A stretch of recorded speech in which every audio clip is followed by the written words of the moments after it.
Yaabaawutti lammaan homaa jechuun danda'u. Namni kun hin balleessa waan ta'eef jechuudha.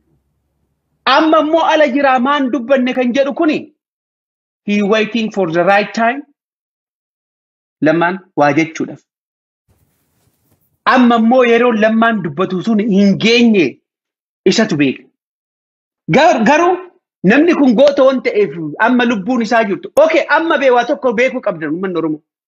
Han akka Jawar Mohammed ammallee harka diinaa keessa waan jiru waan ta'eef lammaan gadi bahee waan hin taane hoo jedhe nama kanallee akka biiktama godhu garasiinis hubachuun gaarii.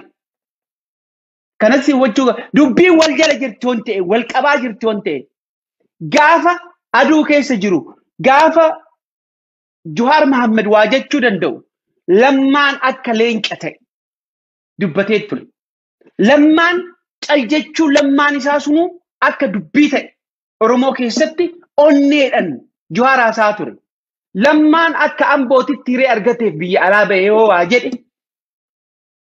miidhani gootota Oromoo qunnamtii lammaa wajjin qabu sanirrallee garuu hin qabu. Nama eegumsa isaatiidhanii bara biyya keessatti amma akka dhageenyutti eegumsa lammaa. So kanaaf hamma laga senceenutti istiraatejii abiyyaachin jedhee tan baha footoo kiyya profaayila godhadhee jechuudhaan keerii amman achi gadi ba'utti. Namni kuni keessisaa Oromoo irratti hammeenyi inni qabu takkaa lamaa muti.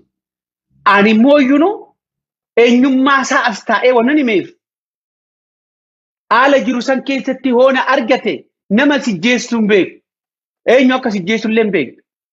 So kana I hope Lammaa Magarsaa ani personally ammas dhugaadha personally bilbilee fi bira jedhee taphachiisee hin beeku hiriidhaan arganne. Haala amma jiru kana keessatti. Boru bahee dubbataa uummata kana odoo waan jedhini lubbuudhaan hin dabru xiqqaatee xiqqaatu obsine eeguu qabna kan jedhuun qaba.